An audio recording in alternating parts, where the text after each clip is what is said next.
be unrelated to nonsense. Relate to something or somebody in a way that will help you clear away a lot of useless relationships. It has to be something that comes in and unburdens. Every time we feel it is again burden. Then reject it. Rejection doesn't seem easy.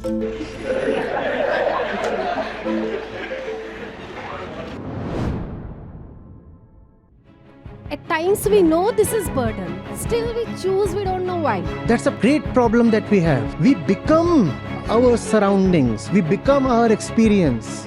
We become our past. All the rubbish I had swept under the carpet.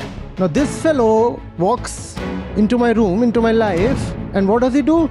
He rolls up the carpet and then says, see what is here? As if he is born to trouble me. Get out of my house. Nobody likes such a person, right? That's why I don't like me. All good? Yeah, all good. Everything is fine. Doesn't take us a second to come up with this utter lie. I really wish all were good. But one has to strive for that. One has to come to that through effort, through patience, through struggle, through determination, through courage, through love. Acharya ji, good evening, and thank you for being in Hyderabad with us. You landed on a perfect word. That was the starting point of my question. I was waiting for you to come to that. Choice. And often, I think in many of your sessions, you've mentioned choice. Whatever we did, for example, I consider everything that is done until now, whether it comes from the body, it comes from society, all my identities, everything has been then done with a blindfold on. So now I feel, let's say, if any choice which was made in the past, and that I term as an accidental decision, but if I examine now, and after having examined and assessed, I feel even though it was accidental in the past, can I work on it, nurture it, and then can it become my conscious choice, though I landed up with that as an accident? Is it possible? In relationships, in professions, anywhere? It is possible, but it has to be an illumined choice. Everything is possible. It is entirely possible that we keep the past aside en toto, and it is entirely possible that we keep carrying the unexamined burden of past all our life. That too is possible, both the extremes. It's a choice. If you want to carry something from the past, if you want to remain related to it or identified to it even today, then you have to ask, how does it benefit you? Because it's an expensive decision to make. You see, the purpose of life is to unburden yourself, is it not? The purpose of life is to unburden yourself. Get rid of the objects that one has been unconsciously carrying. Right?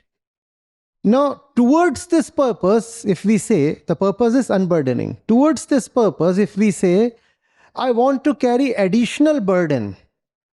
I want to keep carrying an additional burden. Keep carrying, if it's pre-existing from the past. I want to keep carrying an additional burden when I fully well know that the purpose is to unburden. Then that could be a wise choice, but very conditionally. Very conditionally. Right? Because it seems counterintuitive. If I am to unburden myself, why, for the sake of unburdening myself, am I carrying and knowingly carrying some burden that I could have kept aside? So it doesn't sound good, but it might still be okay. How? Consider an example. You have eaten some rubbish. As you said, accidental decision. You landed somewhere, some party, something, the entire vibes and relationships and this and that, and they said, please consume more. Right? And now you are feeling very funny inside. right? And that has happened because you took something in. You go to a doctor, right? You would expect that he would relieve you of what is inside, right? You'll say, there is a burden here, and this burden is troubling me, and I've come to the doctor to be relieved of the burden, right? But instead, the doctor may say, no, eat something more.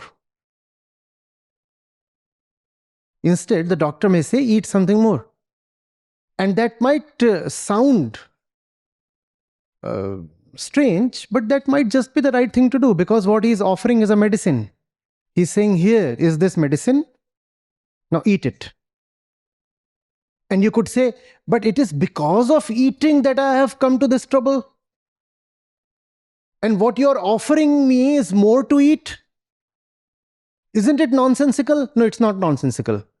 Provided what you additionally eat is something that will enable you to uneat what you have already eaten. You get this? The pill goes in and the food comes out. So yes, you can carry an additional burden, provided you are convinced, honestly convinced, and you have proof, not just belief, that carrying this burden consciously will help you unburden yourself of a lot of things. So the net effect is positive. Yes, there is some legacy from the past, accidental legacy, but I'm choosing to still carry it because I see honestly, clearly, that it's going to be useful. Carrying that will enable me to not carry a lot that is otherwise useless. Only in that condition. Do we understand this? And that also tells us how to have relationships with the past, with various objects, with places, with people. Be related to someone who helps you. Be unrelated to nonsense.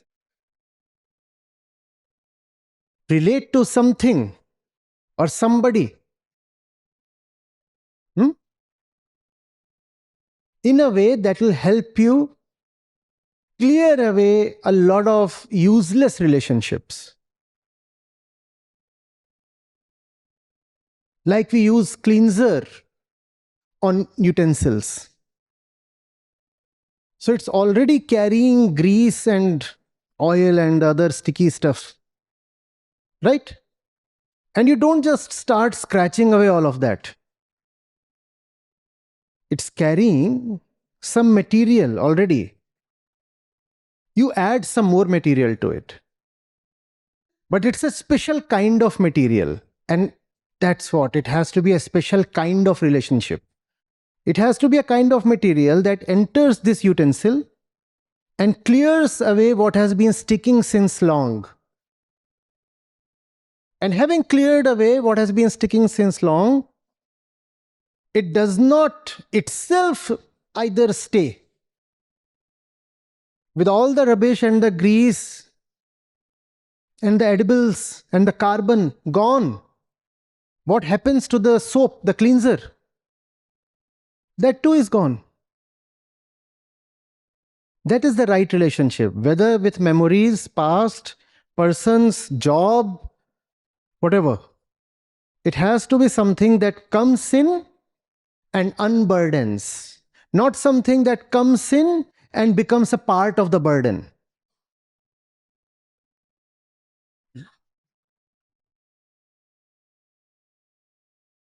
Pranam, Acharya. Just now you said that something which would clean the past burden, which adds something new, choose that. But how do we get that understanding or vivek that what something we are choosing will add the burden or will relieve from the burden? How will we know that? Be honest to your experience. Be honest to your experience. If you meet a person, right? And in the first week itself, first couple of meetings, you see the person is adding to your burden. That's an experience you're already having. Probe it, explore it, be experimental. Every time we feel it is again burden. Then reject it. Rejection doesn't seem easy. It's not that easy. At times we know this is burden. Still we choose, we don't know why. Then one has to be sensitive to one's own suffering. No? Taking the medicine won't seem easy if one has not yet seen one's path reports. Right? Honestly encounter your inner diagnosis.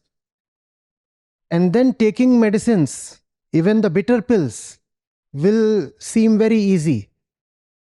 The problem is the absence of the diagnosis, the absence of the mirror. So we don't know how deeply we already are suffering. We remain unconscious, numb to our own inner state. And then we say, no, I'm troubled, but I'm almost fine. I'm almost fine. And if I'm almost fine, then why do I need to reject this or that? Or, no, doc, I'm almost fine. I don't need to reject sugar or whatever, oil or fat or this or that. I don't need to reject. It's only when the doctor shows you fasting 450. Fasting 450. 2.5 kidneys gone. 2.5. Yeah, 2.5.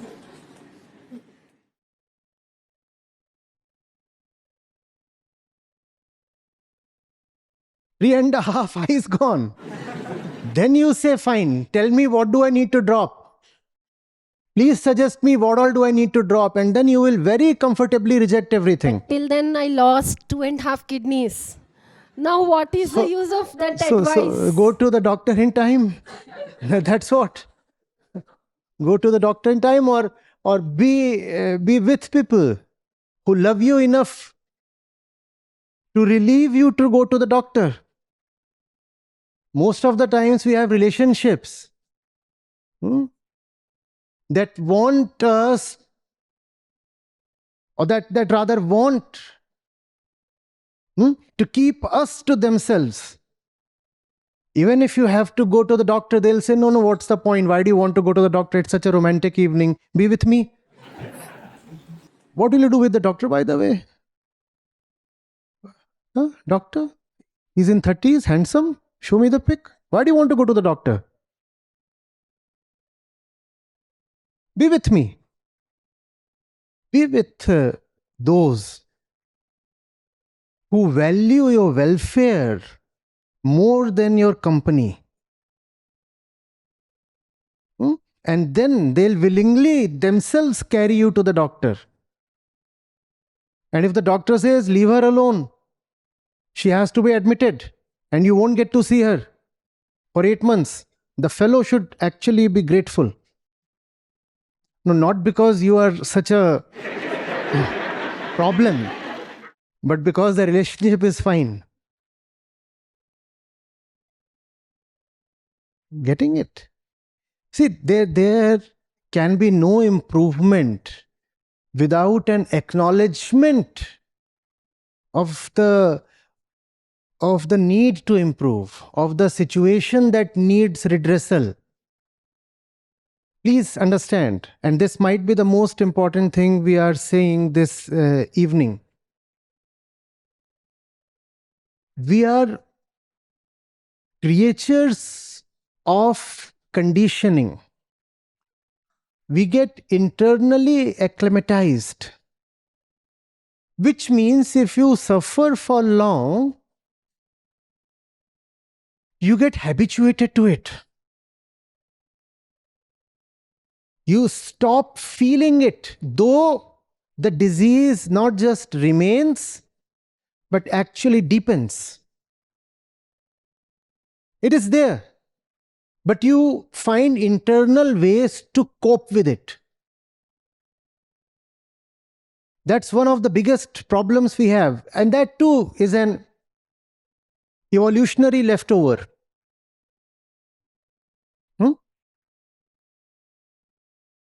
We needed to adjust with all kinds of surroundings because we didn't have the power to choose our surroundings.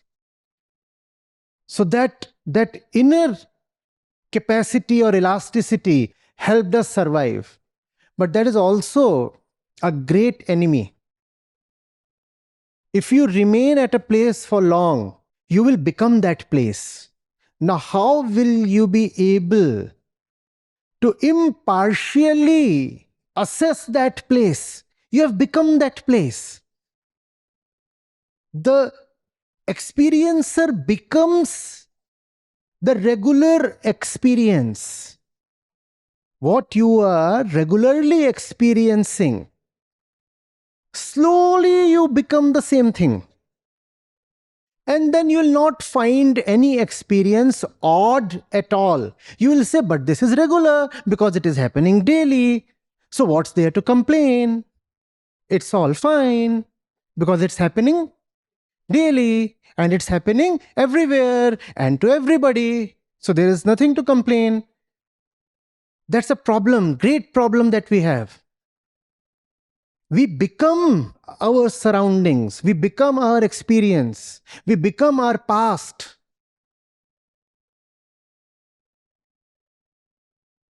Now, that could have been good news. Could we totally become our past? That too is not possible.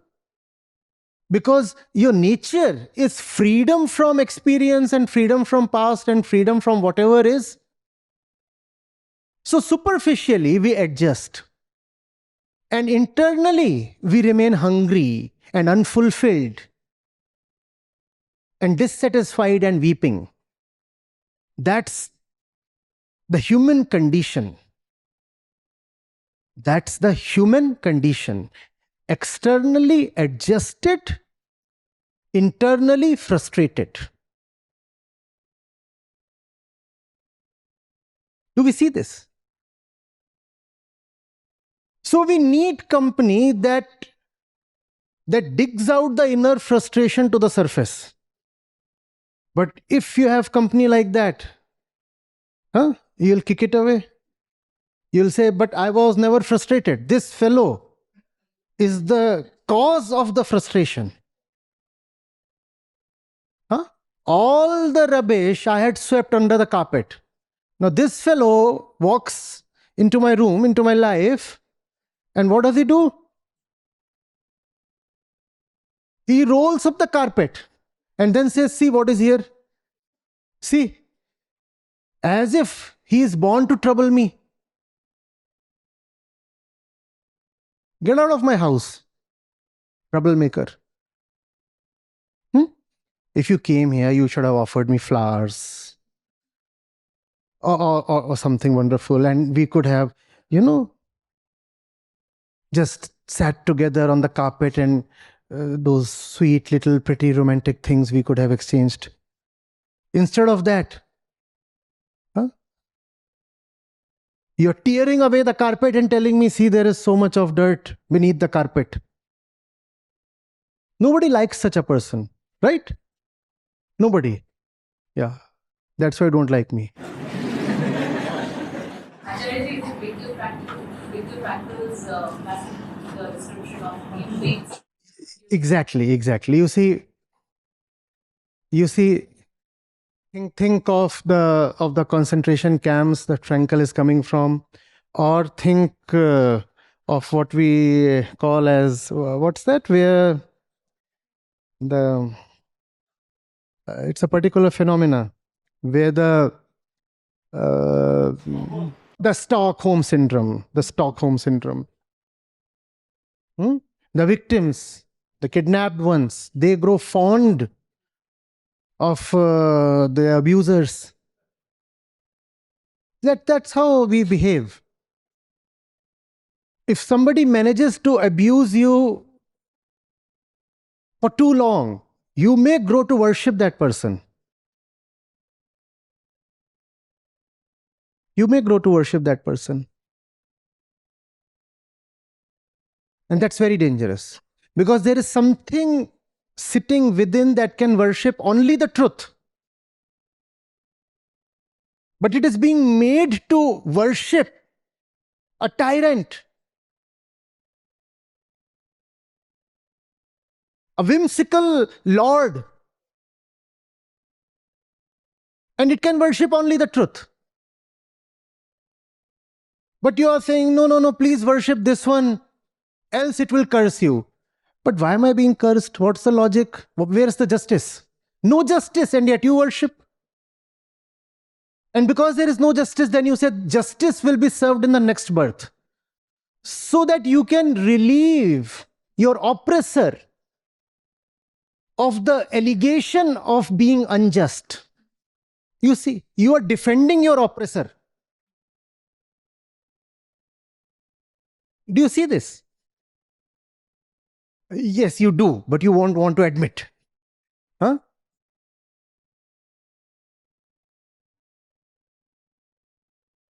There is life at the surface, and then there is the entire ocean below the surface. That's who we are. But out of fear, or you could simply say Maya, we remain out of touch with ourselves. It seems profitable, convenient. We want to remain on the surface of life and claim all is hunky-dory. Yeah? How do you do, Singh Saab? All good? Yeah, all good. All good. Everything is fine. Doesn't take us a second to come up with this utter lie. Everything is fine, all good, all well. Hi, how do you do? Good. Huh? Good. Like, really? I really wish all were good. But one has to strive for that. That's not a default. One has to come to that. Through effort, through patience, through struggle, through determination, through courage, through love. That goodness is not something your biological birth will give you. It has to be earned. And only then can you say, yes, I am good. We are not good. And it's troubling to admit that, so we won't.